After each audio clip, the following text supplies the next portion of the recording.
I have come here to chew bubblegum and kick ass. And I'm all out of bubblegum!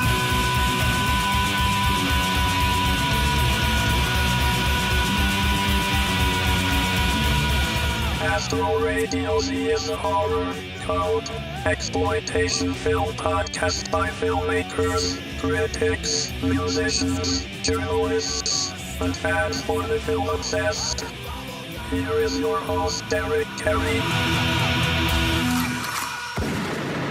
Welcome to another episode of Astro Radio Z, folks, and boy, do I have a doozy for you this week.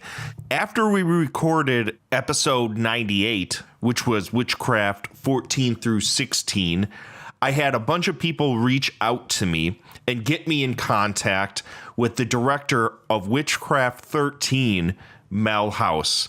What you're going to listen to today is an interview that I did with him where he literally tells and bears it all.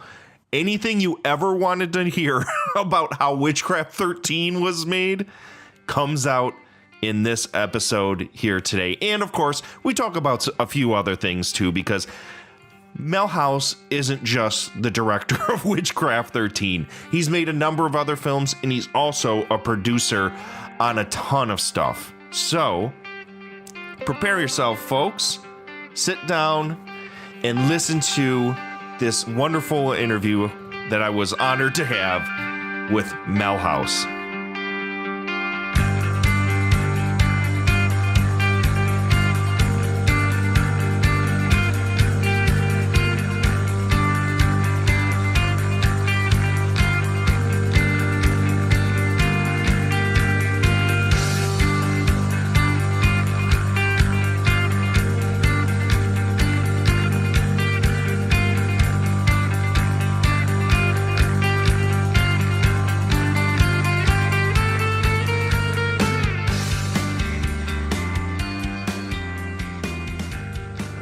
Sounding good for you.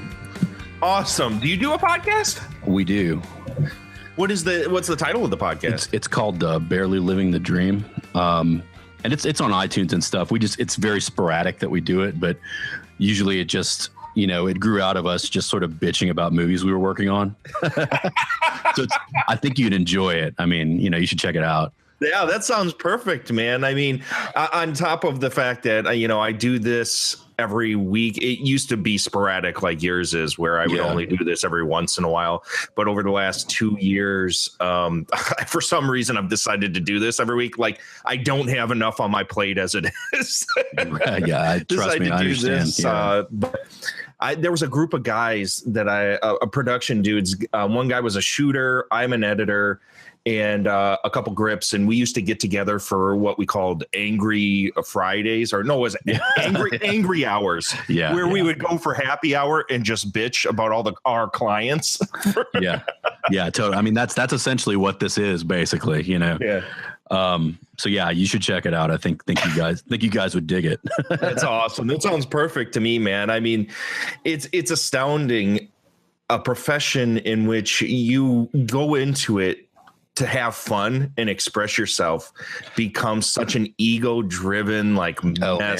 Yeah. Just like the worst people get attracted to doing this. Oh yeah, stuff. Totally. And it's funny because and we I'm sure we'll talk about this when we get into the witchcraft stuff, but at the time, I thought a lot of the stuff we were dealing with was very specific to sort of that situation and that low budget thing. But it's like it never changed. Some things never change. It's just there's more money at stake or bigger egos, or whatever. But like even I just worked on a movie last year with Penn Jillette out in Las Vegas, and the problems we were encountering, it was the same stuff and the same type of crazy people, you know what I mean? And the same lack of planning, you know what I mean? So it's kind of disheartening in a way. You're like, oh, is this it? Is this how it always is? Yeah, that's what I've always come to find out. It doesn't matter. I mostly work in like commercial and industrial type stuff. And it's the same. It's even worse there, I think, than in like feature filmmaking. The limited amount of feature filmmaking that I've done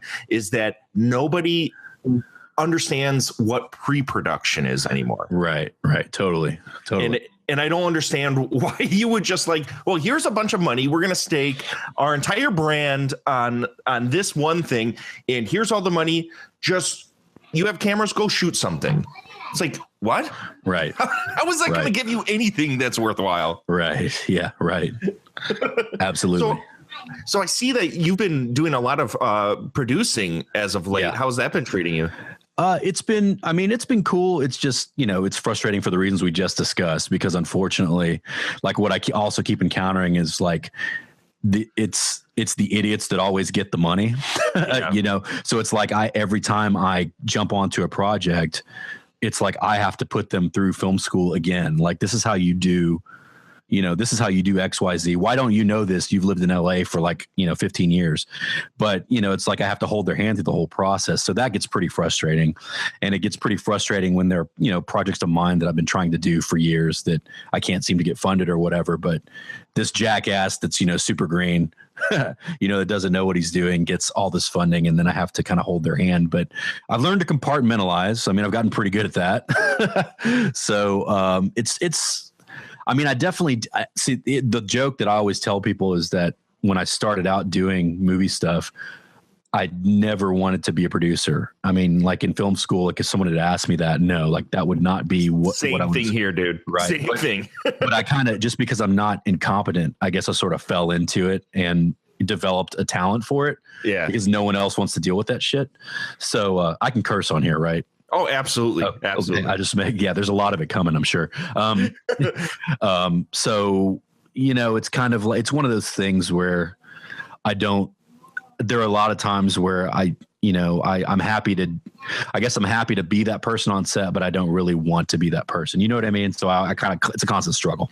Well, when you're making your own films, you kind of have to wear a ton of different hats. Right. So right. You totally. inadvertently become a producer against your will anyway. That's exactly one of the things that I've always hated about any of the productions that I've worked on is that, I end up becoming a producer, and that is, I give hats off to anybody that makes that their profession. I got a buddy that does it for just commercials and stuff like that. And it's just, that is a lot of work, a lot of contacting people, a lot of having to wrangle and babysit. Do you find that most of all is what you do? Yeah, that's at least, and sorry if you hear my kid, speaking of babysitting, that was perfect timing. Good job. Good job. Good job, Reagan. Kids myself. Yeah. But that's my kid in the background. She's kind of winding down. Well, it doesn't sound like she's winding down at all, but she's getting ready to go to bed. But yeah, I find that that's at least 50% of the job. I mean, to be honest with you, and at the highest level, you know what I mean? Like people whose hands you don't think you need to hold, those are the ones that need their hands held the most. It's definitely a niche talent that I never thought I would develop, because I never thought I was that guy. Mentally, even, that I could deal with that and be okay with it.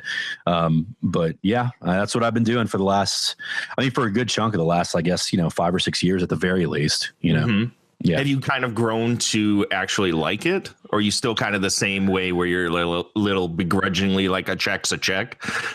I would say it's like 25% like, 75%. Well, and it's, and honestly, it depends on the project, obviously, but there are moments on everything where I kind of slide into becoming grumbly pants or whatever. But there were a couple things I worked on last year that really, like, I honestly could walk away from and go, wow, that was an amazing experience. I'm glad I did that. That's cool. But for those two things, there were 6 others that I just wanted to, blow my brains out when I left the set. It's just rough. So, but it does pay fairly well. So that's what I do. How did you transition into doing that? Because you were directing at least a number of features and then some TV shows before you started doing the producing. How did you make that transition? It was kind of, so let me think. What happened was, like, right around, I guess, right after I did Psychic Experiment, I had, which was called Walking Distance back then. I had a few friends that was like around when I started to make inroads into the genre community at large, where honestly, before that, I was going to conventions and stuff. I've always been a horror nerd. Like, that's why I make horror movies. So I was going to conventions and stuff before that as a fan, but that was around the time where things started to sort of turn, and I could approach these people as like potential collaborators instead of like somebody I was getting an autograph from. Right. And so I just through that networking, I guess, friends, people that got stuff going, found out that I did, you know, Walking Distance and Closet Space, and I mean even Witchcraft, that I was able to like finish a movie and like get it figured out and get it all done and delivered. And I mean, at that time, like Witchcraft actually was out in Hollywood Video. You know what I mean? Like they actually got releases. It was like that, and I think Psychic Experiment barely made it in there. It was like I remember it was still on the racks when Blockbusters were closing down. Oh yeah, I remember seeing it all the time at every Blockbuster I saw. Yeah, you know, that's kind of you know, there's some legitimacy to that we actually got it out and got it released. So they started asking me to just kind of help them through the process of like producing, pre-production, and then just doing like all the SAG paperwork, because it's a pain in the ass. And I guess they figured I'd been through it, you know, once or twice. So that's kind of how it was. The VFX guy I was working with actually was the first one to really ask me to come on and help produce something with him. And that production led to like the DP of that one brought me on to something else. Actually, the guy, Will Barrett, the guy that shot Hatchet and shoots all of Adam Green's movies. Right. I worked with him on that first movie, and then he brought me on to the next thing he worked on because he liked working with me. So it just started sort of fanning out like that, you know, just connections. And before I knew it, I had produced like more stuff than I had directed.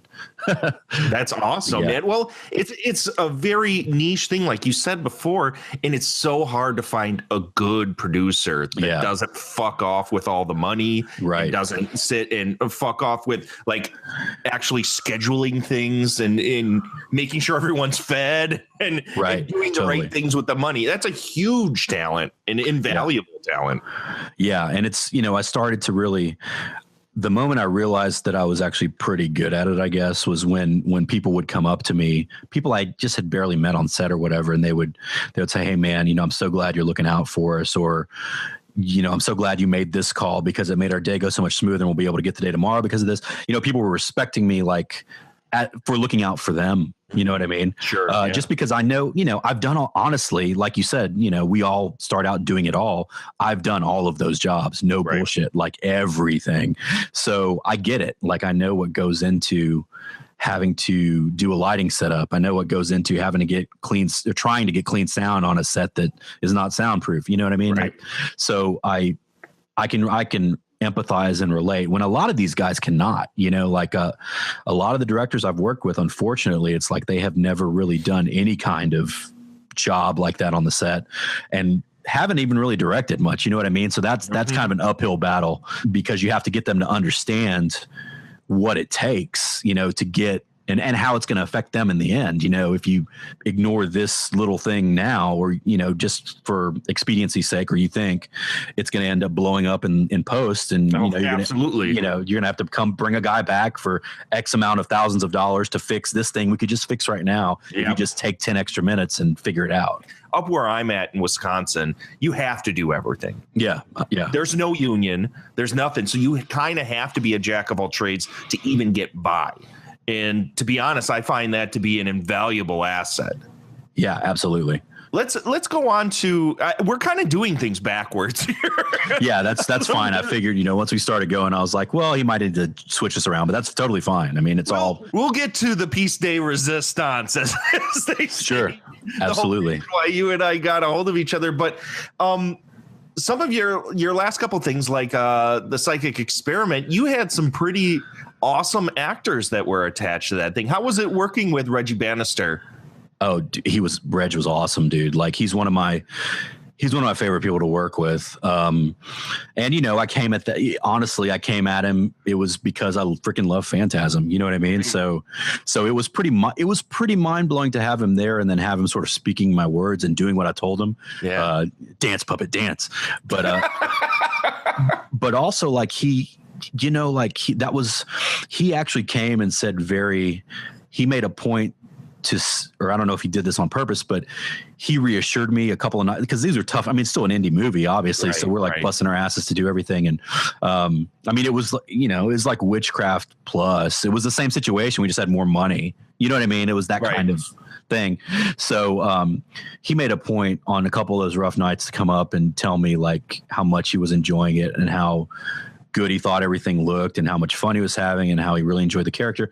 And it blew my mind, you know what I mean? Like to have somebody like that, because in my viewpoint, all he has to do is show up and collect the check. You know what I mean? He doesn't have to tell me that. Who the fuck am I? You know, like what does it matter to him if he makes me feel good or whatever? So for him to go out of his way and do that for me, like it meant a lot. And he just really, the stuff that he brought to the character, I just really enjoyed. And, you know, we had a lot of fun. So yeah, it was definitely one of the 4 or 5 mind-blowing experiences I've had so far working on this stuff. So that's awesome. Yeah, running down the cast list alone, Adrian King, you have Debbie Buchan. Also awesome. And I mean, all these people are still my buddies too, which I think says a lot. Well, a lot of those people that do the convention circuit are so down to earth, you know. Yeah. And at least in my experience, that's how it's been. And you have Shannon Lark on here, who's a good friend of ours here in Wisconsin. That must have had to have been a great experience. Did you come out feeling pretty good about that movie once it got done? Yes and no, just because it was like, again, it ate a part of my soul, you know, but in a different way than Witchcraft. You know what I mean? It was just like me. I did a lot of stuff on there. I mean, it was the first time I had like a larger crew, but still, because the budget was low and because I was one of the main investors, like it still came on me to just, you know, bring the train into the station, so to speak. So it just took a lot out of me, you know. Well, and one of the more interesting, like there was a time where I lost all perspective, you know what I mean? Like, and one of the, I guess the most interesting thing I think about when we sold the movie, but then it took like the process to actually deliver it to Lionsgate took like a year and a half. It just, you know, we're a small cog in the wheel. We weren't a priority or whatever, but basically like we sold it because Katie Featherston was in it. We sold it like right around when Paranormal Activity was blowing up, right? Oh, sure. Right. So then also, I think another reason they wanted to kind of wait was because they were waiting for Paranormal Activity 3. This is how long it took. They were waiting for the third one to come out to sort of release it around there. In that time, so like we sell the movie and it was called Walking Distance and it was like two hours long, maybe 2 hours and 10 minutes, right? And so part of the deal was that, you know, they're going to buy the movie. We had to change the title, which they let us pick a title, but they were like, you need to cut 30 minutes or you need to make it 90 minutes basically. And so we said, okay, well, what does that mean? Do you have specific things you want us to cut out? And they said, nope, just make it 90 minutes. Those DVDs are cheaper. Like that was literally what they told us. and not that I knock that at all. I mean, it's a business. I get it, whatever, you know, totally. But when they first told me that, when we signed the contract, I was like, no, they don't understand my art. That's going to gut. You know exactly. What I mean? All those stereotypical things that you think would came up as me, you know, me as the director writer, I was being precious about it, but then cut to like around when we were delivering the movie. And I literally took, you know, maybe 9 months away from like not looking at anything just because we were doing other stuff. We were working on contract stuff or clearances or whatever, where I didn't really have to look at the edit. And then I remember opening up the edit and going, oh, okay, that can go. So it's just like the time away from it just made me so much less precious about it. And I just needed a breather basically. So yeah, I had a lot of mixed feelings about it, but then, you know, when it screened at that Dallas festival, I was pretty freaking proud, and Adrienne was happy, you know, because it was the first film she had been in since Friday the 13th too. Mm-hmm. So just to have those people there, and like Reggie came to a different screening and he loved it. So just to have those people there and see their reaction to it and people's reaction to them being in it was enough for me. So that's awesome, man. Yeah. Will there ever be a release of that 2-hour cut? Maybe. I mean, what's funny is I pulled it out on the hard drives the other day because I was kind of going through and just cataloging stuff. I don't know. I mean, there's not any like real desire for it, from the fan base or whatever. Who the fuck am I? You have avenues like Amazon Prime now, right? You can put that up there, and are you under contract just for the 90-minute version, or is it just any version of the movie? Check this. So it is any version of the movie, but honestly, I don't know at this point. I don't know how much they'd care, but then again, like I don't, because the communication with us has been real. Just again, it's not like they're being mean to me or they're not doing what they said. They just, who gives a crap about the stuff that I'm doing or the stuff that I did, honestly. So it's just tough to figure out. But I think at some point, or maybe if I do something that actually does really well, we probably will. I still have it. I still save it all. There's still a bunch of stuff that I'd love to release that people haven't gotten to see in relation to the film. So. I'd like that to happen. The scene stuff and stuff like that. Yeah, we did do. There is a featurette on the disc, but there's even more stuff that we did that it just was way too much, when they told us to they said hold on to it because we may do a special edition, and of course that never happened. So I still have all this stuff, and I have a couple other commentaries we did. So there's stuff that we could release eventually. That's awesome, man. So. Are you ready? Do it. Well, listeners, the reason why we're kind of waiting a little bit to get to this is that obviously my podcast, for some unknown reason, has become the unofficial Witchcraft podcast. I don't know why. It just something like once we did those episodes about 3 years ago, I ended up getting in contact with Brad Sykes, with Ron Ford. We tried reaching out to a number of other people like Stephanie Beaton. And for the most part, Ron Ford and Brad Sykes literally were the only people that wanted to talk to us. I didn't have an in with you. Otherwise, I would have contacted you. Oh, yeah. I was about to ask you if you tried and just couldn't, because I around that time was around when I was sort of willing to start discussing it, just because I just didn't feel like talking about it because it exhausted me. Honestly, I can imagine. That's the only reason. It didn't have anything to do with anything else. It just took a lot out of me and out of my wife. And it was kind of a brutal time for us. And much like you guys, I want to bring this up so we can maybe touch on this. Sure. We also watched them all from beginning to end. That was something I wanted to ask you, because one of the main things we noticed when we went through all of those movies and then we watched yours was that yours was legitimately the only one that tried to tie all of the movies together. That credit where credit's due. I mean, shit has happened, but I have to give that to the writers and producers, the Walensky's, because it was they wrote the script. And we can maybe discuss like how that weird deal was with I don't know. I'm still sort of figuring it out, but they wrote everything. But it was definitely, we talked about this because I was buddies with them before we did this, and we actually worked on a movie together that sort of led to this happening. But I remember sitting in the car with Michael Walensky driving around Chicago, and he said that one of the things he liked most about like long running franchises was when a later sequel makes a point to like try to tie in, mythology, right? Sure. Or they act like it doesn't all happen in a vacuum, like one of the things I talked to him about was like my favorite part in like Nightmare 5, The Dream Child, is when there's one quick throwaway line they do where Alice mentions he's having a boy, and the dad is like, "Oh, it'd be nice to having a boy running around the house again," because Rick died in the last movie, right? Yeah, so right, death means something. Like this stuff actually, because as much as I love like the Nightmare series and the Friday series and stuff, a lot of times it's kind of like you start from a blank slate. Like none of that stuff has ever happened in Springwood or Crystal Lake. Like everybody's entering it like not having heard of all these people that died just last year or whatever. Right. So we would just bitch about this stuff, right, constantly, because those guys are horror nerds too. And when they got this gig, the first thing what they told me when they were pitching it to me was like, one thing we want to do is try to tie everything in and make it all work together.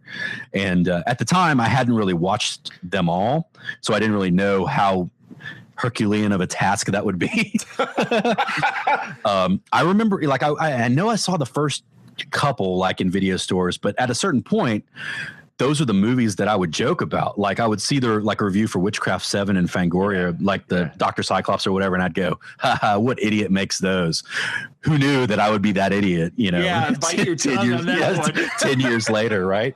So, but I mean, I really do remember seeing those in the video store and going, oh, like rolling my eyes, you know? Yeah. We referred to them as like the Harlequin romance novels of horror movies. Like we were, at least back in the day, I always remember walking into a video store and seeing those and thinking, okay, well, that's acceptable porn for people that don't want to walk to the back room. Right.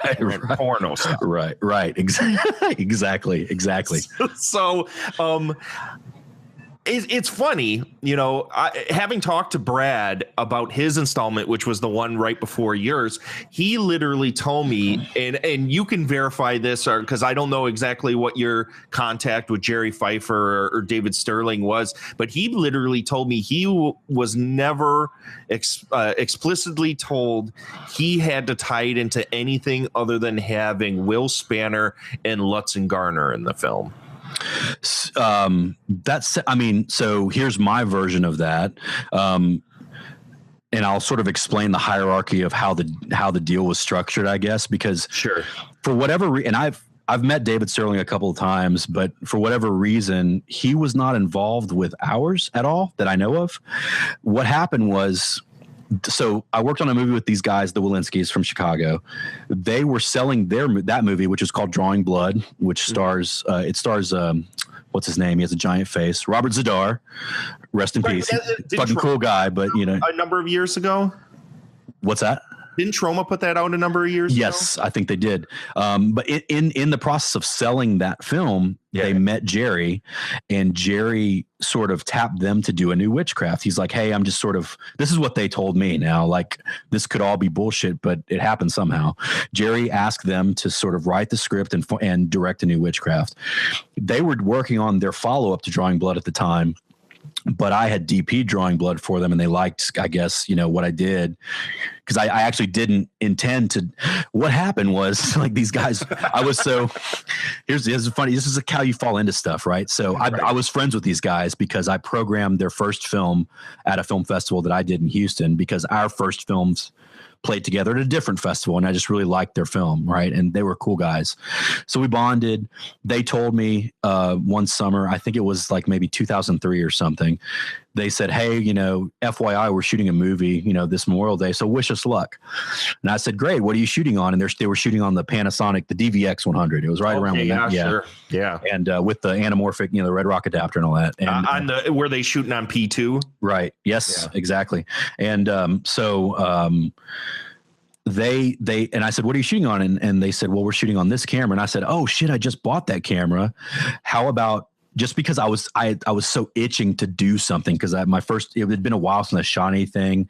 I was, you know, I was working at a job that was in the industry, but it wasn't real creative. So I was just itching to do something. And these guys are my homeboys. So I said, look, it's Memorial Day weekend. What if I just buy a cheap plane ticket? I'll bring my camera with me, and I'll shoot B-roll for you guys if you need it. You'll have an extra camera, you know, can't hurt. And so I get there and end up DPing the movie, like co-DPing the movie with the director of photography they have. And they just kind of were digging what we were doing and how we worked together, and it made everything move so quickly that they flew me up the next 3 weekends to finish the movie. So holy cow. I would fly home on Monday morning, go straight to work from the airport, work Friday night. I'd leave, go straight to the airport, fly up to Chicago. We'd shoot. And then I did that for, you know, the rest of the month. So anyway, that was a crazy, tiring, but great experience. Not something I could do now that I'm 40 for sure. Yeah, I feel you there, man. Right. But anyway, so when Jerry offered them this deal, they said, hey, we can't do it because we're working on something else, but how about we write it to your specifications and we'll get Mel to direct it down in Texas. So they asked me if I would do it. And, you know, I said, yeah, sure. I had to ask my wife first, because at the time she was not my wife, she was my fiance, and we were scheduled to be married in October of that year. And that was right when we would be shooting the movie. So I was we're gonna have to figure this out, you know? But she was like, yeah, dude, it's gonna, because the the carrot on the end of the stick for me was it's going to get distribution. I knew it was a witchcraft movie and all that, but it was going to get distribution. It was going to be in video stores and it was going to have my name on it. So I was like, F yeah, or fuck yeah, I can curse. I forgot that I can't, sorry. Say whatever, man. Yeah, I'm still on kid mode. I got to switch over. So I was like, of course, this sounds like a great deal. And so what they were told to sort of circle around to the original question, as far as I knew, David Sterling never came into the picture, although I did hear his name. I just, for whatever reason, he wasn't involved with this one. But Jerry told them, he was like, all you need to have is have Will Spanner, have some witches. The witches have to get naked.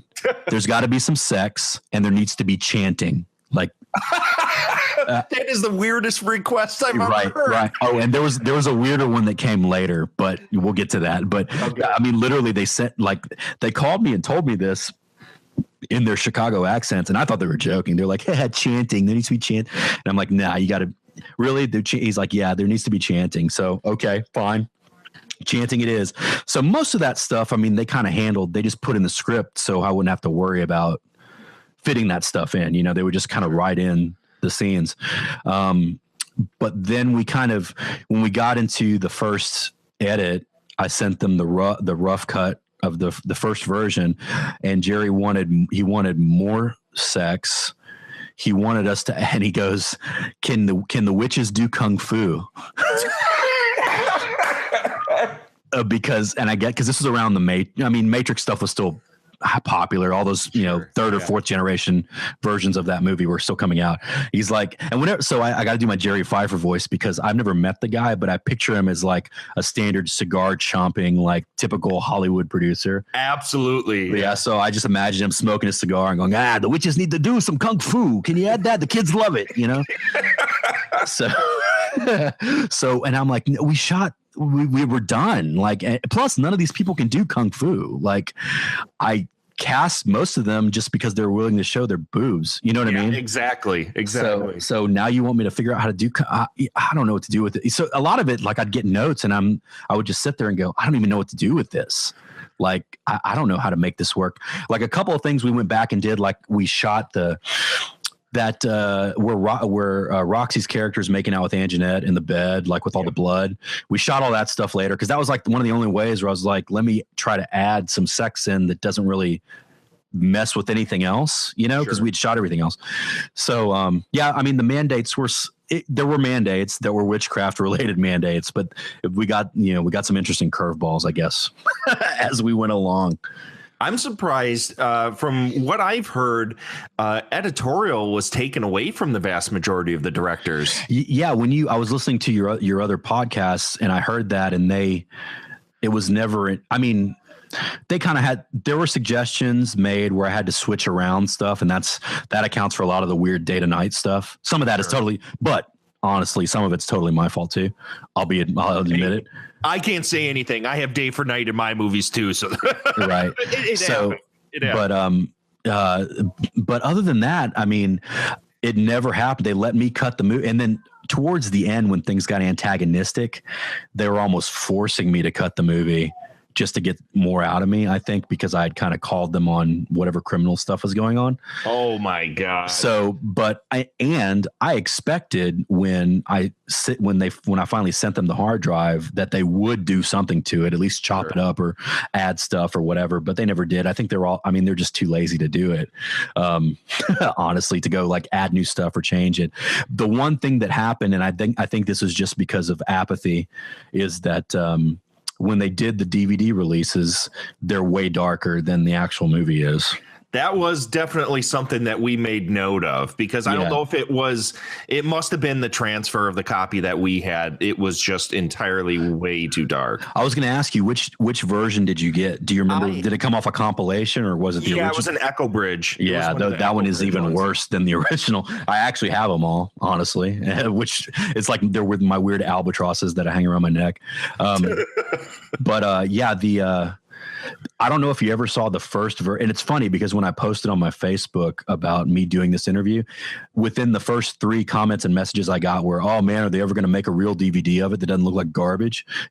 Good luck on that one. Right. If it's up to those dudes, no. Yeah, because I don't know if you ever saw the actual Witchcraft 13 release, the one that was in Hollywood Video. I actually went and rented it because I'm like, no matter what happened, this is my movie that got in a video store. I want to go see it. I pop it into the DVD player, and the menu, quote unquote, air quotes, is the old Roxio Toast 2 just default menu screen. Oh my God. Like, where it's gray with like folder icons or whatever. Yes. Yeah. So that pretty much that tells you exactly, what was going on with this movie. Honestly, that sums it up perfectly. And then when we started playing it, it's at least a stop and a half, 2 stops darker than what we shot. Yeah, absolutely. That intro scene where that guy and that girl go into the house at night, it's rendered unintelligible. Half the time. Yeah, totally. And it just kind of pisses me off because I'm like, well, we fought so hard on a lot of different ways, on a lot of different things to like get this movie out there, I guess. Why not at least get it out there with some degree of care, especially if you're going to get it out to a relatively wide audience. Right. But, I just give a shit. And, maybe, I don't know. I don't want to make everything about me, but like in a way, maybe it was a stab at me to like put out a shitty thing or a shittier thing. you know what I'm saying? Just because it's hard not to think that, when you put your blood, sweat and tears into something and then it finally gets released, that whole weight is taken off you when you finally deliver that fucker and then you get it and something's wrong. That happened with the first release of our movie, Swamphead, where I got a copy of it and popped it in, and then the audio was only coming out one of the speakers. And this was you can go on Wild Eye Releasing site, buy that, and that's what's fucking there. And we spent so many years working on that stupid movie. It sucks. So I can totally understand that. Now, how much money, if you're willing to talk about it, how much money budget wise were you given to make this movie? So, okay, we'll go through the actual conversation that came along with Dolinski's offering this to me. So they were like, hey, would you do a Witchcraft movie? And I said, yeah, sure. I mean, it's going to get distribution. Yeah, that sounds good. And I said, well, what's the budget? And they go, okay, it's $3,000. And I said, $3,000. Okay. When of course the gears in my head kind of stuck for a second, I was like, how are we going to do that? But at the time I was like, well, maybe they'll write it down to that or whatever. And also the first feature that I did that played in the festivals with the Walensky's movie, I made that for $300, so that might be why they thought to ask me, but it was also a different sort of thing. It was very much, it's not My Dinner with Andre, but it was that kind of thing where it's like there wasn't much to it. You know what I'm saying? It wasn't something like a Witchcraft film where you're going to be doing, like, at least trying to do some things. So anyway, I said, okay, well, all right, we can make this work. I'll make it work. I'm freaking bright-eyed and bushy-tailed. I'm eager to do it. $3,000 sounds great. When are you guys going to send me the budget? And they said, well, that's the other thing. You have to front the $3,000. Oh my God. Yeah. And then, when the movie's done, we'll pay you back. Oh, and you still went through with it. I did because, I probably would have, even if I didn't know these guys that well, because again, I was green and eager. But dude, that sounds like highway robbery. Like, yeah. Wait, it gets worse. But here's the thing, though, that these dudes, I mean, when I say they were my buddies, they were my buddies. Yeah. It was, we had essentially been in a band together. I guess that's the best way I can put it. So they weren't going to fuck you over, at least. Right. In my mind, because we had they came to my wedding, like we had hung out, and again, like I told you, they flew me out there for a month, to shoot their movie. And you know what I mean? And then threw this opportunity at me. So, and up to this point, they were stand-up guys. You know what I mean? Like I had no issue with them. They were also really cool. Like I could never really see this happening with them. So, with all that said, I was like, I definitely had my reservations about like maybe Jerry sending them the money. or something like that, because I'd heard all those Hollywood horror stories. Of course. You know what I mean? But I figured $3,000, I'll cross that bridge when we come to it. Let's try to get this movie done, right? At least it's not that much money, in the grand scheme of things. It was basically my tax return plus a little savings. But at the same time, remember, we're also about to get married, my wife and I. So it wasn't all money's tight. Right. It was easy, but it was easier than it might have been, but it wasn't that easy. It was still pretty tough. But again, I told Melanie about it, and she knew these guys too, so she's like, yeah, do it. You should do it. We should do it. But then we're like, how are we going to do this for $3,000? Right. So especially when you want to have naked people in a movie. Right. And when I get the script, they'd written in this cave location, and I was like, I live in Houston, there's no fucking caves here, but because I didn't want to do what they do in all the other movies where they just put some brown craft paper up in a garage. Oh my God. I was like, let me see if I can find a cave that would let us shoot in there. And then we did, we found a cave in near Fiesta, Texas, near San Antonio, that let us go shoot in there. And I think it's because the owner was kind of pervy and he was just into seeing topless girls. Of course. But hey, there's whatever, always man. Some fucking angle. Yeah, man. totally. But, so honestly, when we figured out that was the deal, I said, okay, here's what's happening.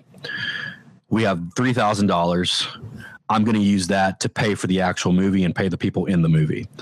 I'm not going to take any payment. For me, my payment is the movie itself getting out there and my name being on it. Right. So me and then the four main guys that were my crew, which were friends of mine that had, except for one guy, they were friends of mine that I'd been doing this with for a while. We kind of just decided to eat it and we'd do it, just to get the film done. And then I made, the point was to pay the actors and stuff because again, you have girls getting naked and, Tim had to take off work because he actually had a real job, then. And so we just had to make it work for everybody. Were you supposed to get any money on the back end, a percentage of the inn, or was it just the $3,000 and that was it? It was at the beginning. It was just the $3,000 and that was it. If I remember correctly, when I turned in the first cut, they started talking about maybe giving me money on the back end. If I did a lot of the things they were asking for, kind of like extortion-y type. Sure. Yeah. We'll give all on your dime. Right. Totally. And so, then when things got hairy and they started turning people against me, I know this sounds paranoid, but it will all make sense. They started offering those people chunks of the movie to lie and say bullshit about me. So it got really pretty messy pretty fast. And then at the end, when it got when we actually kind of did get up to the point of suing them, because fortuitously once we finished that and I was fighting them for the money, I had already sort of started working on my next movie, which was Closet Space, and the three producers of that movie with me were all lawyers. So they were like, we'll help you put a stake in that vampire if you want. So they helped me sort of litigate to get paid for Witchcraft. But that's still money out of your pocket for lawyers, though, right? They did it doing it pro bono. They did it pro bono because what happened in addition, my dumbass, we used the $3,000 and then, I spent more money out of my own pocket. So I ended up spending probably like $4,500 maybe. They knew that was going to happen. Right. Because once you get in it, once the train leaves the station, you just want to make a good movie, or is the best movie you can. You know what I mean? So we're like, we had to go back to the cave because just there was all kinds, in addition to all this other behind the scenes producery shady shit, there's the normal behind the scenes actory shady shit that's going on, and people are fucking each other and getting mad at each other and, pilled out and, you know what I mean? And going crazy. And the director, the key grip and the best boy are all in love with the same girl and they're all being pissed off at one another about, you know what I mean? So all that stuff is slowing us down. So it all kind of came to a head the first weekend at the cave, and not that anything really blew up. It just kind of slowed us down a lot. And so we had to get another weekend at the cave, which of course I had to pay for, you know what I mean? But we had to do it. because I otherwise to finish the movie. Right. Or the other option would have been going to shoot in the carport and put up some craft paper. Right. or but I didn't want to do that, so yeah, I mean, I ended up for a few different reasons, I ended up paying out of my pocket a little bit. So I did. I mean, I still, we eventually got them to pay us, because what happened, I guess, was when I got the movie finished, I submitted it to them and I said, hey, okay, well, here's the movie. When are you going to send me the check? And they're like, well, just send us the movie and we'll send you the check. And I said, no, I wasn't. No. I know you've gotten a lot out of me, but I wasn't born yesterday. I know you guys are my bros or whatever, but this is the buck stops here. So just send me the $3,000. It was like Payback, the Mel Gibson movie, where I was like, I don't even want the extra money I spent. I just want the $3,000 we agreed on. I want the deal that we agreed on. That's all. Right. I'm in the hole for this. I understand that. That's the price of me getting that credit. So, but then they wouldn't. And so once they knew I wouldn't budge on sending them the film, they actually told the actors, who were owed more money at this point because we had shot longer, and I was just going to use the extra money to pay them off, the money that was coming in. They went and told the actors that they had already sent me the money and I had spent it all. Oh, Christ. And that started this whole crazy domino effect where, some of the girls were like, oh, well, and we didn't even ever really agree to get naked, and which they had all, and they had signed. Well, they had to sign releases, right? Right. Exactly. So it started turning into this weird thing. And then, people that are already nuts started going even more nuts. And they approached Tim and tried to get him to turn on me. And he never did, which is why he's still my buddy. But at a certain point, I told Tim, I was like, Tim, who plays Will Spanner, for those listening, and because I said, he has the most, besides me, he has the most to lose or gain, because he's the star of the movie. Of course. So I said, Tim, this is becoming such a pain in the ass. What they did was they said, if you don't send us the money, if you don't send us the movie by Monday, we will bury your movie and then go shoot our own Witchcraft 13. And I said, okay, good luck, have fun with that. And I told Tim, I was like, are you okay with that? Because, it's something we did that you're the star of that may never get out there. And he's like, fuck those guys. So I said, okay, we're going to bury it. So I emailed them back the next day and I said, okay, I'm not sending you the movie. Have fun doing your own version. I look forward to seeing it. And they were like, well, the deal has changed. We still need your movie. So I basically called their bluff. They didn't want to do it. Well, you had a finished movie. Right. Exactly. So it just turned into this quagmire, and they started making personal assaults to me where it's like once I brought lawyers into it, they, the communication started to go through email and through documents. And in every document they sent to me for like details on what they needed delivered so that they could put the money in escrow or whatever. There were personal attacks, that needless, just like maybe Mr. House needs to get right. And it was basically because I was like, look, you need to get them to spell out exactly what they want on this delivery copy, because I'm not going to give them any inch to say it was wrong and have me do the work all over again. Right. So they had to be very, very specific. And I guess the specificity pissed them off, or maybe they didn't know what I was asking for. And they were like, well, maybe Mr. House needs to go back to film school if he doesn't know how to do a proper, audio delivery on a feature film or whatever. And I was like, no, you just need to tell me the specs, because I'm not going to do it 3 times. Why is that so hard? Like, I've run into this so many times delivering films where it's just like, all I need to know is what file format. Right. I don't know, man. What bit rate? Yeah. I don't get it. What we do for it as a profession. Come on now, guys. I don't get it. And yeah, it was just a mess. And adding on to a lot of the torment of all this was, there's no mention of this out there. I don't think it might've come up in one of the stories, but the second time we went to the cave, we went and we shot out everything. We were so happy we got done early. Right. And, so we're actually like, oh my God, we're finished. And we start we have to climb like, I think it's 8 stories of stairs worth to get in and out of this cave. With gear and everything. With gear, yeah. So we all get out, we get up there, we get ready to load up the trucks, and someone runs up to me and they're like, hey, Ann Jeanette, who played one of the witches, they're like, she can't see. And I said, what do you mean she can't see? And they're like, she's blind. And what had happened was, long story short, she had kept her contacts in, the red witch contacts, and the cave produced CO2. So it basically shut down some receptors in her eyes to where it like literally blinded her.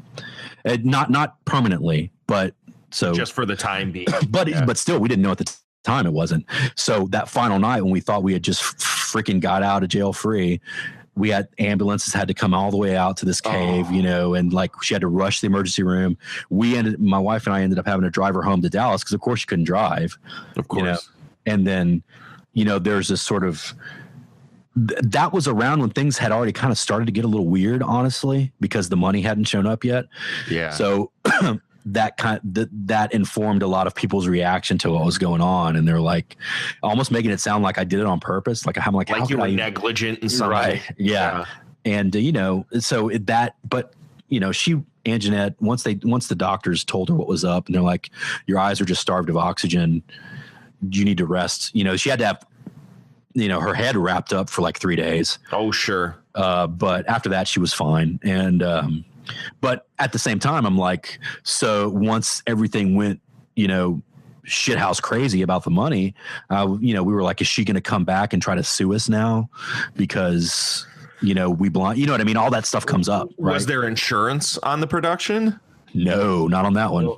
Boy, that could have come back hard. Yeah, and that was the first thing I thought. I was like, I freaked out, and it's one of the reasons why I make sure everybody has it now. But yeah, that was like one of the definitely the scariest moments of my life. But yeah, so you know, it took a while. We fought for like a year and a half, and we actually.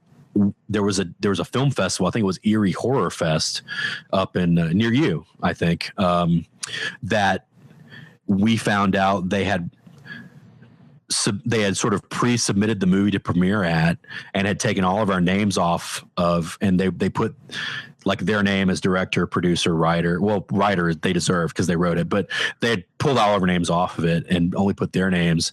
And it turns out that the guy that was running the film festival knew Tim from college or something. Sure. And he asked him about it, and Tim was like, no, these guys are crooks. You know, you need to pull that movie. So once they pulled the movie from the festival, that kind of started the shitstorm. And yeah, that's kind of how it all ended. I mean, it turned into a big money fight, and I mean, it demolished those friendships, of course. But I still do not know if the criminal stuff was like their idea, as far as like not paying me or not paying us. Yeah. Or if it came from Jerry or what. Because I'd heard maybe not that aggressive of stories about the other stuff, but I'd heard stuff that was kind of shady for sure.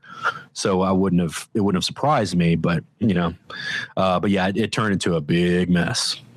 That's so unfortunate, but I keep hearing this, and I'm really glad you came on in order to, because we all sit and wonder how these movies got cranked out, and so many of them got cranked out, and it was obvious by just watching them and knowing how films are made that these were made for next to nothing. And then talking to people, nobody really wanted to come out, and I'm sure some of it was because, you know, they don't want kickback, they don't want things to happen to them. But I was hearing things, and obviously take it for whatever it's worth, could be hearsay, could be whatever, that there have been movies produced through those production companies for $250. Oh yeah, it would not surprise me.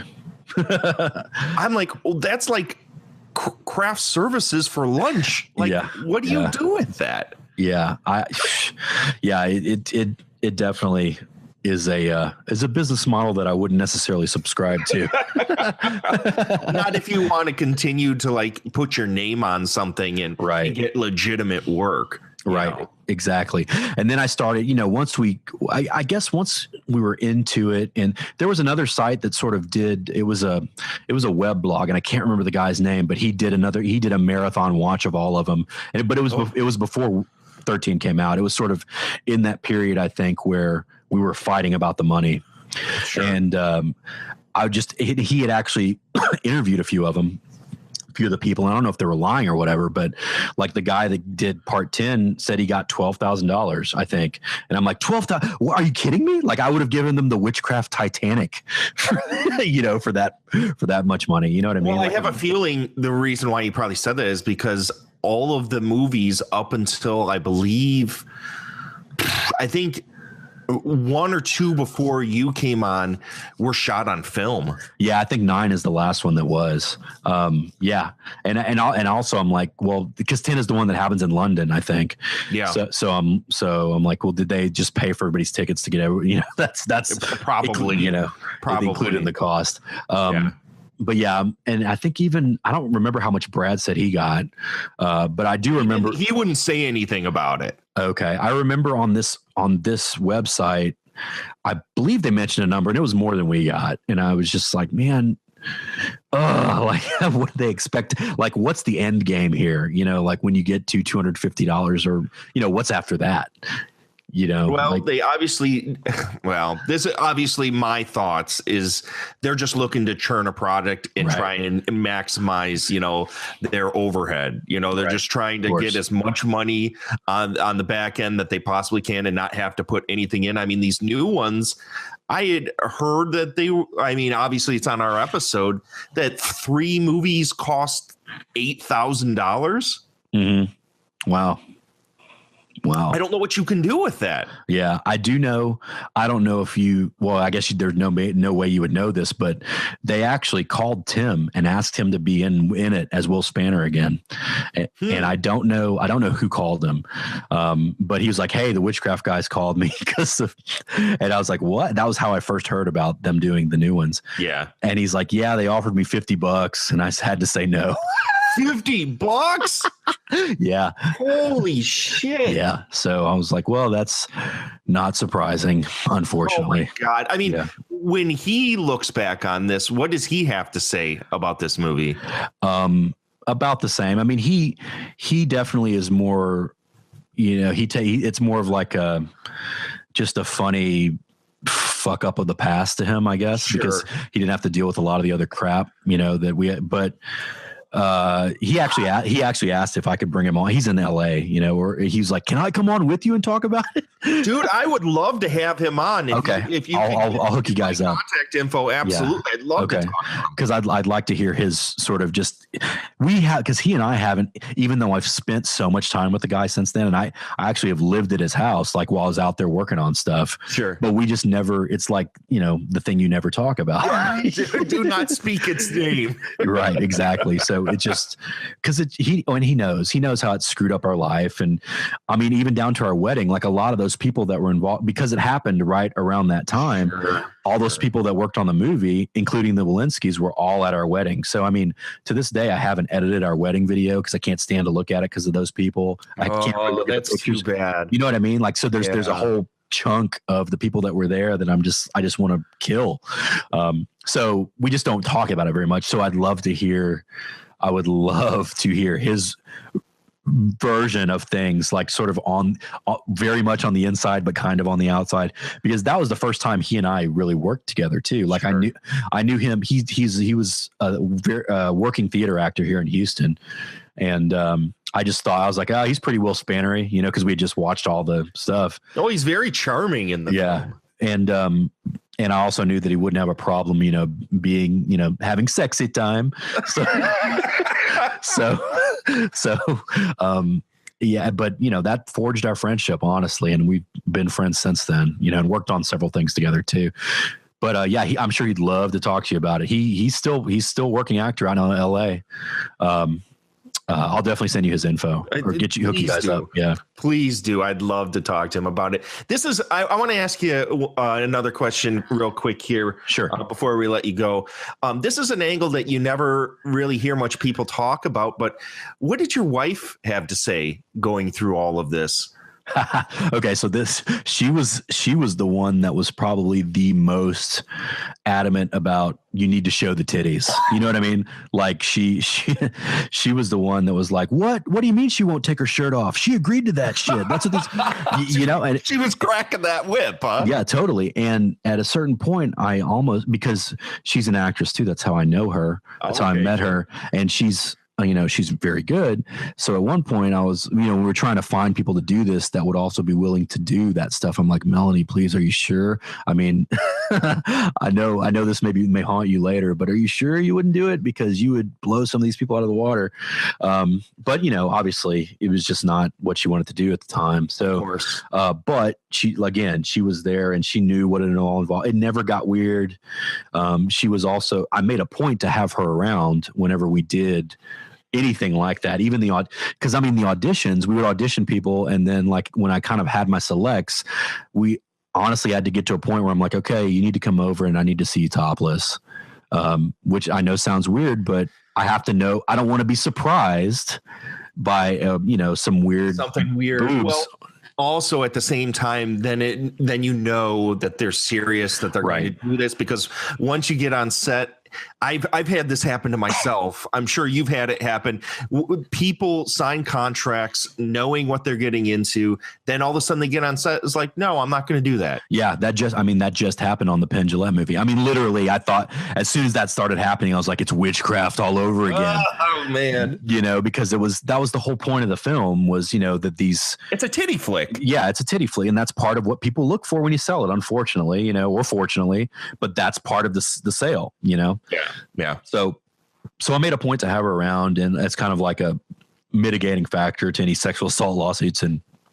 But it never got honestly, it never got really that weird until like the money stuff started to come up, and the producers started sort of like stirring the pot, and then it just started going downhill. Yeah, then it started going downhill. But Melanie was super supportive the whole time, and she was down to make the 13th Witchcraft movie. I don't know what else I could say. Well, go ahead. I'm sorry. Well, I was going to say one way that she was, the ultimate way she was supportive, I think, is like I mentioned earlier, is like they sent us all but 9, because at the time 9 was hard to find. They sent us all the movies in a box and they're like, here, watch them all. And so we had to, basically we would hunker down and take them like 2 or 3 at a time. Yeah. and she was like, made sure to watch them all with me. And I told her, I was like, I can't do this alone. I'm going to go insane. I need a support system here, please. Right. I remember us cracking up with, I guess it's part 8 where the people start fucking in the food like that. Oh my God. That is one of the most repulsive things. Yeah. That's a fond memory for me. But yeah, she was there by my side through all of those movies. And at the end, I remember us looking at each other and going, are we still sane? Are we still going to do this? Giddy up. Yeah, totally. So go ahead. Yeah, I'm sorry. I didn't mean to interrupt you. I just wanted to remember that moment, because that definitely was a crucible early on in our relationship. Well, you're with the right person. Yeah, totally. Point. Yeah, totally. When you look back, and let's go ahead and push aside all of the nonsense. Let's push aside all of the drama. When you look back at the movie itself, it sounds like other than a few reshoots here and there wasn't a whole lot of tampering that went on. No. When you look back at it, what do you think of it? The thing is, it's so hard for me to separate all that, and I try so much, but all I see is bullshit. Like the stuff that doesn't have anything to do with what's on the screen. Yeah. But and here's another way that Melanie kind of comes in and is sort of like my anchor. She kind of can look at it and go, okay, well, we made a lot of mistakes, and we got drugged through the ringer, but here are things that I think we did successfully, within the limitations we had. Right. And, this is what I like about it. This is what and there are things that I do when I shoot stuff now that I know I learned during that Witchcraft shoot. So, it did definitely form some of my technique and, teach me some lessons, I guess, of how to go about things, especially that final scene down in the cave, the big battle. Yeah. And now we always call that, like, every movie we do seems to have some sort of a weird hive chamber scene. That's what we call it, because that Witchcraft had one, Closet Space had one, Psychic Experiment had one, the Penn Jillette movie had one, like for whatever reason. But that was the first time I shot anything big like that with a bunch of different people, and there's action happening, and remembering eye lines and things like that.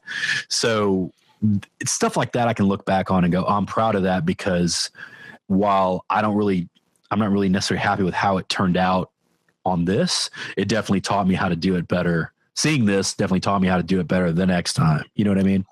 Of course. Yeah. So, but honestly, like I told you, I was going to try to watch the movie again to try to remember stuff. I couldn't. I couldn't. I started it and it started to make my stomach hurt, and I got IBS and I got cold sweats. Like I really PSD, dude. I do. I honestly do. I just could not handle it. So, unfortunately, I couldn't really revisit it with sort of an older eye, right? Because I'm still not ready. I don't know when I will be or if I ever will be. Well, that's too bad, man. It sucks when you hear stuff like that. And unfortunately, a lot of low budget filmmaking like this, especially exploitation filmmaking, there's a lot of stories like that out there. And it just seems like the witchcraft films in particular have a huge cloud that surrounds them. Yeah. And one last question I had, one of the people that joined us on those episodes, Scott Davis, he had posted in our private group some questions to ask you. And he had one that I know you didn't write it, but if you were able to continue on with that storyline that you had where Will Spanner at the end of that film, he had let's just say he had the sexy time with his sister. Right. And then all of a sudden he was almost shown like he was going to turn to the dark side. Right. Where do you see that thing going? From there? We actually did have conversations about this. I remember I think you guys mentioned it on your podcast, if I'm not mistaken. It was shockingly close to, I think, what they were thinking is that they were going to have Will kind of turn bad a little bit or be more of an anti-hero, even more so, I guess. And that Lutz and Garner were going to be the hero, the main characters, tracking down their buddy, basically. And I think that's what they planned to do. But it never got, we're talking like we had a conversation once about it up in Chicago when they were just kind of brainstorming. Oh, this would be cool if, so I don't know. Honestly, I don't know if they even thought past that final shot. Yeah. I think they were just like, this would be a cool image at the end. Let's just do that.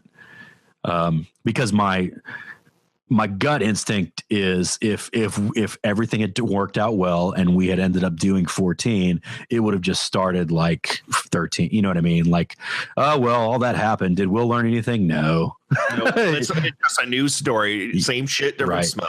Right. Exactly. Because I think that if we tried to make Will bad or whatever, I think they wouldn't have been down with it. Pfeiffer and those guys. Because they were pretty protective of very specific things about the IP. That is so weird. When you watch the movies, it clearly wasn't a priority. Yeah. It was an interesting thing to deal with, and then just deal with someone's filtered version of someone's mandate. And honestly, I think from the little pieces I did interact with Jerry, not indirectly, indirectly, I do give the Walensky's credit for being that buffer, because I think it would have been pretty insane, like having to deal with all that. Sure. Some of the things he was asking for, because honestly, I still cannot remember how we got around the Kung Fu thing, because that was something he was not letting up on. He wanted there to be Kung Fu fighting. So I got to say, everything's better with Kung Fu fighting, Mel. Yeah. Of course it is. I remember another thing that was kind of weird was, and Fallon, if she ever listens to this, she's gonna cringe. But the girl that plays his secretary, Fallon, like I knew from the beginning that she would never bear all, but she's kind of cute, so I was like, maybe we'll get her some lingerie. And I told her that. I was like, look, I feel I don't want to have you do a full on sex scene, but I think it'd be sexy if you do this. And she was down with that. But of course, when they saw it in LA, they were like, hey, can you get that secretary girl naked? We'd love to see her. Of course. And I'm like, oh God, my skin is crawling. You know what I mean? I know all of us kind of expected it to happen the way it's presented. Right. She's coming on to him. And for the first time in the entire series, Will Spanner turns down some play. Yeah, right. It was very unexpected. That was one reason why the scene with Roxy with the hanging jackhammer went on so long, because I was like, okay, we haven't really given them anything yet. Let's just make this one real. Because honestly, at that point, I'm like, I'll give them what they want, but I don't want to make it all about boobs if I can avoid it. So let me just like front load it, and then maybe we'll be okay for like 30 minutes. Roxy at that time she was in a ton of movies. How was she to work with? Initially cool, but honestly, she's one of the main ones that like flipped the fuck out, and it got crazy. And, it turned a lot of people in the like local film scene, against me, because that's, you said yourself, she was in a lot of movies. She was subsequently in all those movies with these people that she told that I'd stole all, she told them basically what the Walensky's told her. So I was like, persona non grata for a long time.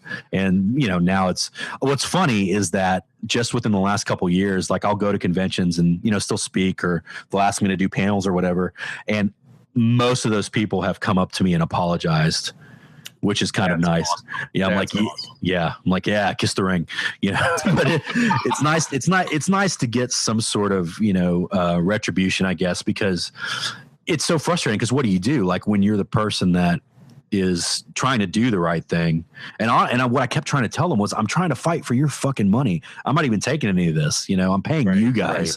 Right. Yeah. But, still everybody believes the hot chick that'll show her tits. So of course, so that, it did kind of screw up my life. But what's done is done. And it honestly hasn't affected too much of what I'm doing now, if at all.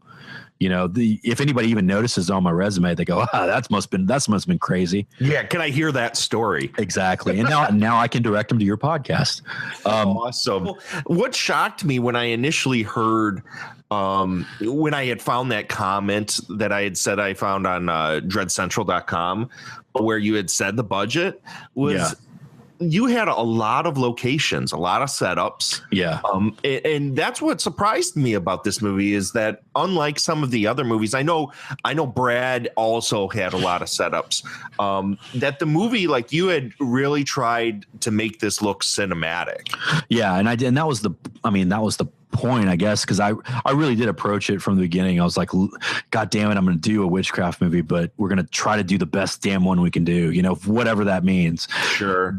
And a big reason that we were able to do all that, a huge reason, is because we did it in Texas. And here, especially in Houston, people are still sort of starry-eyed about the whole glamour of making a film, so you can go into, or even the cave guys, you can tell them you're shooting a movie and they'll give it to you pretty cheaply for like all night. Their only thing was like, don't get blood on the walls, which of course, like when Anjanette's squibs go off, blood went all over the walls. Of course they did. But they were like, well, we'll just flood it tonight and it'll be fine. I'm like, you could flood the cave? You never told me about this? We could have worked that in. But they a lot of that, like the bars and stuff, none of that cost money, really. It was just like, hey, we're going to come shoot. When is the best time to do it? We won't be in your way. And they're all like, oh, you're going to do a movie? Come on in. You guys want drinks? You need some free food.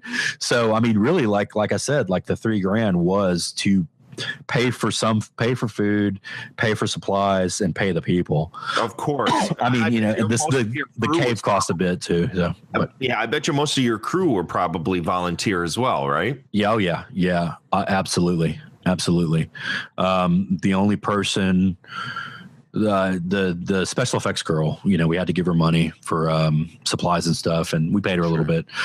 But yeah, other than that, yeah, it was just a lot easier to get away with a lot of that here. Like I just shot some videos for my friend Jeff Caudle, who's a musician, and we were going to do some video. I was actually going to go to LA and shoot the videos for the guy, but I talked him into coming here and doing it. And over one weekend, we ended up shooting 4 different videos at 6 different locations for $0. You know what I mean? So, and the whole time he kept saying, he's like, I can't even, if you had tried to do this in LA, we would have been shut down 5 minutes in. I said, I know. Absolutely. That's why I shoot stuff here, because I work on stuff in LA and I know how complicated it is to shoot stuff there. You know, you have to permit everything, including your own front yard. So yeah, that's one reason why I do stuff. Try to do a lot of stuff here in Texas. Is just, you get more bang for your buck. It's the same way up here, man. Yeah. It's always shocking to people, even people in Chicago that come up and shoot with us up here. It's like, no, we're not paying for any of this. Yeah. Just get a camera out and get some lights and let's fucking rock this thing. Right. Exactly. Yeah. What did you post this on? Because I've always been curious, because we made reference in the episode about some of the effects work that was in this. Did you do all that? No, that was this guy. He did, and he did it voluntarily. He just wanted the experience and his name on something. He did the guy's name is Russell Baldonado. And I just met him. He was a friend of the DP's. And he did it all in After Effects, if I remember correctly. At least 70% of it was After Effects. I really don't think he used anything else, but, most of the stuff he would communicate with me about, I know for a fact, was After Effects. So he did all that. And initially, it's funny, when I saw, there are always things that remind me of this damn movie, no matter how I try to get away from it. I'm so sorry. No, it's fine. It's part of me now. But when I saw Doctor Strange, the way they sort of did the runes around his hands and stuff, that's initially, we were going to try to do something crazy like that, but it just became, it wouldn't look right, at the time, with the time that we had. So we settled on just the typical, just cheap fireball stuff. Right. But the particle effects generators. Right. Exactly. And that was all Russell, and he did it all, gratis. And he did the intro too, with the burning, the pentagram thing. Yes. The first one that didn't have that shitty cold stock. Yeah. The still frame. Yeah. That was my one fear, that they would replace that. That would be the cut they made. They'd replace that with the still frame. I'm not shitting you, Mel. They're in the new ones. All 3 new ones. Of course they are. But yeah. And then I posted, at the time I was editing on Premiere. I went from Premiere to Final Cut, and now I'm back on Premiere. Yeah. So at the time it was Premiere. Yeah. You guys are busting my chops about the set design. There not being enough furniture, and then I guess it's Roxy's apartment. Yeah. That one scene where trying to think. It's been a while since I've watched It's the hanging jackhammer scene, right? Where they No. It's the one where the dreadlock guy where they were all sitting around in that one room. Was it when he first talks to Will? I don't remember. Yeah. Okay. So here's behind the scenes secrets.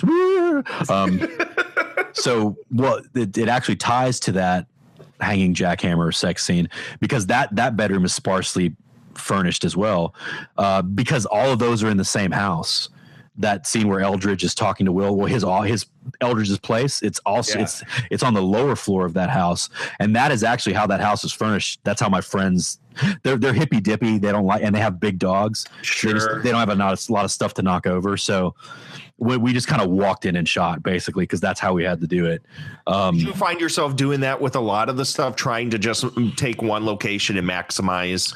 Yeah, definitely. Especially when you break down the script and you realize that you're only seeing this part of this place. We're never going to see the front, or and you actually see the exterior of the house, because the exterior of the house is Dolores's house when she brings Will home, and then they bone on the couch. Yeah. Right. So that's their front room, and then the upstairs is Roxy's apartment, and then the sunroom is where Eldridge's apartment is. The dreadlocks guy, Steve, who is a friend of Tim's, who might also come on and talk to you about it. Oh, that's awesome! Yeah, they're still my buddies. So we got, at least, they came through it unscathed, more or less. But yeah, that's kind of how it went. It's that house doubled for, I think 3 locations, maybe 4. And then the house we were living in at the time was a few locations. And then there was the cave and the bar. So, we just try to maximize everything, because while it was relatively easy to ask and get, free stuff, there was a limit to it, or a limit to what people, and also, people kind of experience what movie making is really like, and then they quickly change their minds. You know what I mean? Of course, a lot of hurry up to wait. Yeah, exactly. Yeah. So there was a lot of that. Low budget filmmaking at its finest, of course. Well, were you pulling like 12 hours? I mean, what was the shooting schedule like for this thing? How long did it take to actually shoot this thing? So we shot for I think 3 consecutive weekends. It was a Friday, Saturday, Sunday, Friday, Saturday, Sunday, Friday, Saturday, Sunday. And then that last weekend was the cave weekend. Then we had to go down, and then we actually did the reshoots over one weekend, Friday, Saturday, Sunday. Yeah. So it was, what's that, like 12 days? Yeah. 12 days. And there's probably a 13th day in there where that was just me running around shooting stuff. Pickups. Yeah. And the reason we did weekends is we were all working day jobs, of course, at the time. Of course. Yeah. And so, on those days we would, Friday we would go straight from work to the set, shoot all night, do the same thing Saturday, do the same thing Sunday. I know that when we were shooting in the cave, a couple of those days were, 20-hour days. Oh, so, jeez. Yeah, it was pretty brutal. I remember collapsing, at the hotel, and I slept on the floor because I just didn't care.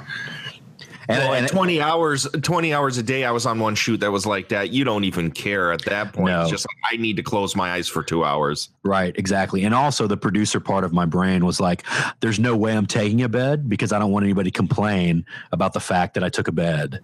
Right. Like this way, no one can bitch because the director producer's sleeping on the floor. So. Jeez Louise, man. Well, having gone through all of this, other than weirdos like me, does this movie come up very much at like conventions and stuff like that?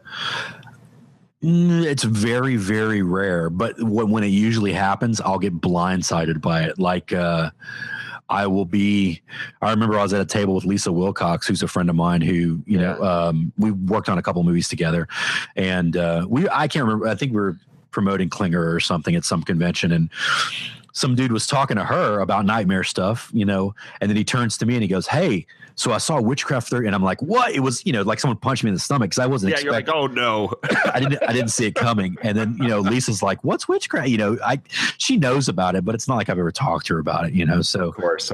So I'm like, "Oh, don't ruin this for me, bro." Come on, man. Yeah. But no, he was very cool. And, he was kind of like Dustin Hubbard. Like, he was a super fan, there are those out there. So I just I always just contextualize it like, okay, because for me, Nightmare on Elm Street is that, I'm the Nightmare super fan. So I would just go, oh, well, Witchcraft is his Nightmare on Elm Street. He's just like really loves it. So totally, I try not to be too salty about it, and I leave out all the bad stuff. Of course, I just try to go, oh, it was a crazy shoot, stuff that people already know. Right. It was crazy. It was low budget. Of course we had to show boobs, Yeah. That's what everybody wants to hear. When somebody comes up to you at a convention or stuff, they're mostly doing that out of love because they're a fan. They're not good. You're not going to have, it's not like the internet where people are just going to shit talk you. Right. No end. When you're at a convention, you're finally face to face with people. And more times than not, at least in my experience, everybody is always so genuine and so nice and so welcoming. So it's like, I can totally hear you. It's hard to be negative about anything when you're in that kind of environment. Right. And, if that really is their thing, why do I want to shit on it? Like, exactly. I wouldn't want someone shitting on the thing I love. So, or took time to watch, even if I don't love it that much, it's something that I enjoy. It's entertaining. So, be cool. But yeah, it actually doesn't come up that much. And honestly, like on the last, like I want to tell some of these stories to people, but on the last few things that I've worked on, and they get me to tell crazy production stories, because I have a bunch that are not Witchcraft related. I'll tell Witchcraft stories and they look at me like, Witchcraft, what's that? And it's not just younger people, it's people that are my age. missed that. They just never really saw it in a video store or whatever, or it wasn't on their radar, even if they were horror guys. So it's a very specific thing. Yeah, absolutely, man. It was genuinely a part of a very specific time in exploitation filmmaking. Yeah, totally. I mean, if it weren't for these films and the titty horror thrillers of like Fred Olen Ray and Jim Wynorski and stuff like that, I mean, that only thrived and survived that late 80s, early 90s VHS boom. Yeah. And that's what always shocked us when we started doing these movies, is that how the hell did it get to 13? Right. Exactly. Like, how did they feel like they could keep exploiting this to that point? Yeah, I remember, Michael Gingold and Fangoria, around the time 7 came out, he was like, there's probably not much more gas left in this tank. And, 9 movies later, they're still, they're still coming out. Yeah, I just watched 16 the other day, man. I was still going. I actually have a question for you. So have you watched all 3 of the new ones? Absolutely, yeah. So isn't Anjanette that was in ours? Isn't she in one of those? At least one of those? Oh, I'd have to look it up. Okay, I'm just curious as to what Here, I'm actually right here on IMDb right now. Yes, she is.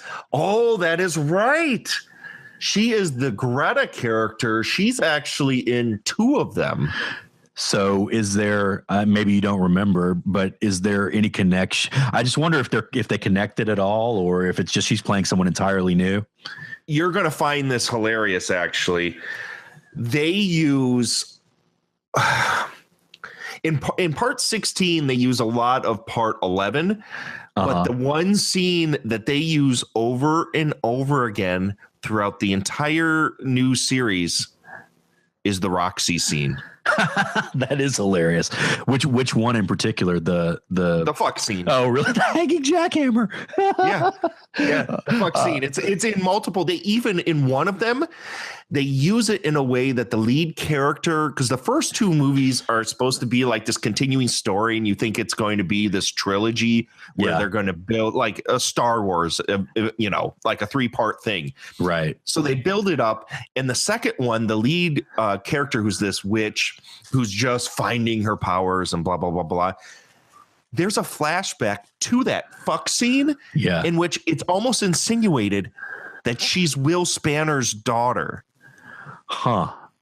Like that fuck scene is actually her being conceived. Interesting. Never happens, because the next movie is like the new nightmare of the Witchcraft movies. It's a meta movie. I heard you guys mention that, and it intrigued me, because I think there's lots of possibility in that. There is in what we had said in the episode was that, as a film in and of itself, if it had come after yours, it would have been okay. But we had watched 3 movies at that point. You watch the first 2, and it's this story that's starting to build, and all of a sudden they basically like whip you the bird. Oh wow! And say, well, you're not gonna find out what happens at the end of this thing. Wow. So take it for what you will. But I gotta thank you so much, man. Yeah, no problem, man. I enjoyed it. I'm glad that we connected and I got a chance to unload a little bit. It's fun. Maybe now I can get closure. Well, I'm glad my podcast is worth something. Yeah, totally. You see how I'm never gonna, I bitch about the Witchcraft movies and we keep coming back to this over and over and over again. I am, though, genuinely interested in the production of these, being a filmmaker myself and having gone through all this stuff, is that when you see movies like this, you're just kind of like, what kind of bubble is being created in which somebody feels that this is a niche they need to exploit and they need to make these movies? It like astounds me. Right. Yeah, me too. So I'm glad you came on. Thank you for being so frank and open about all this stuff, man. Yeah, man, no problem. Well, before we go, do you want to show a little bit what you got going on? Let's see. So, oh man, so much. it's hard to keep straight. So the last thing I did that was like my own stuff was those videos I did for Jeff Caudle, which you can actually find online now. If you go to jeffcaudlemusic.com, it's like 5. We haven't released the last one, but it will eventually be 5 videos we did for his last EP. And that was actually cool because it was the first thing that I had actually shot and lit and edited in a long time, because I've been doing a lot of producery stuff, as we talked about. But prior to that, the last 2 movies that I produced and kind of line produced and worked on, one is called Sequence Break. It's directed by Graham Skipper, and it actually just played at the Chattanooga Film Festival. It premiered there, and it actually got some really badass reviews. And it's gonna have I think a international premiere sometime soon. But if you just search Sequence Break, Graham Skipper, and I think there's a website up, or Facebook page up for it. But that's probably the thing I had the most fun on, I guess, prior to the music video stuff. Then I worked on the Penn Jillette movie, which is called The Grounds, in which we had a lot of the same issues that we had on Witchcraft. So it was kind of like the big brother to Witchcraft in a lot of ways, but it does look like it's going to get finished and come out. And Adam Rifkin was actually a co-producer on that. So it's got some, heavy duty people attached to it. So it'll get released. I just, I can only think about the production problems. It's hard to distance yourself. Yeah, it is through it. It is very hard. And then I guess next up for me, it looks like hopefully in the fall, I'll be doing another feature with Lisa Wilcox. And that one's called Mystery Spot. And it's about like a roadside attraction here in Texas. It's kind of like it's a cross between a Twilight Zone episode and like in Paris, Texas, the Wim Wenders movie. It's really kind of more creepy and measured and old school ghost story ish. So I've been pretty excited about that because I've been looking to do something like that for a while. And I think the time is right to finally do it. So it looks like we'll be doing that in the fall. So, well, good luck, man. I hope that goes well for you. Thank you, sir. And if it doesn't, I'll be sure to get on your podcast and bitch about it. I don't know how to take that exactly, but no, it's a compliment. I wouldn't do it for just anybody. This is the first time I've really talked about witchcraft stuff. So, well, thank you. That just warms my heart, Mel. You should be a psychiatrist. Oh my gosh! You just bring it all out. The last one anyone should go to with their problems. Trust me on that one. Oh my gosh! Well, I'll let you get going, man. Thank you so much for doing this. You're very welcome, man. Have a good one.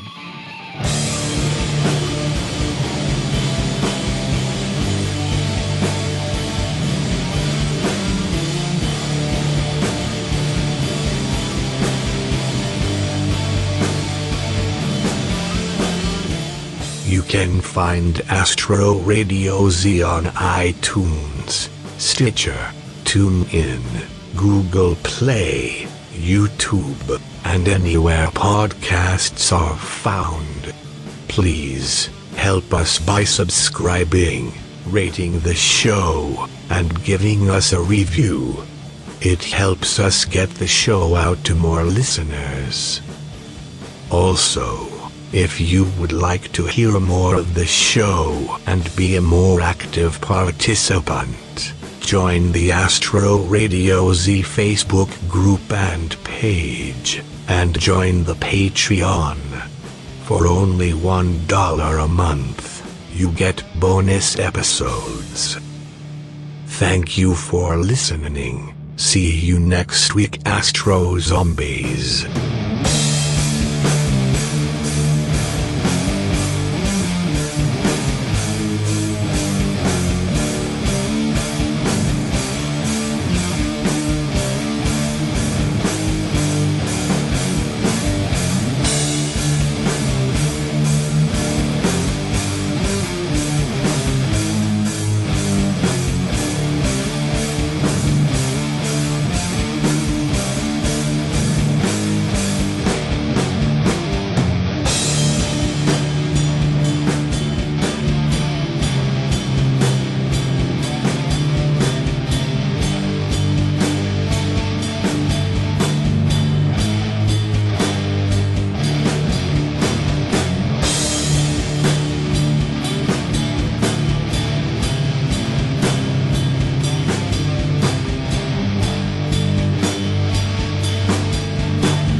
Oh, actually, I want to ask you one last question, because you actually listened to a bunch of these episodes.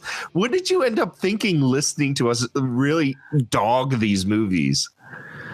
I mean, honestly, it wasn't anything that I hadn't thought myself in a lot of cases, and I've stopped. Like I said, I kind of stopped being precious about it in a lot of ways. I mean, I'm not going to lie and say, like, when you guys were ripping on 13, it didn't, like, make me mad or like make my blood pressure go up or whatever. But objectively, I can step away and go, you know what I mean? Like totally. I can see, and that's the case for all the movies. Honestly, every movie I've done, if someone's going to rip on it, like, I'll see somebody rip on it on the internet and I'll get mad. But honestly, I've thought the same thing that person has more than likely. You know what I mean? Yeah. So it's a weird sort of balance, because in a weird way, it is still sort of like one of my kids, kind of. We work so hard on it, but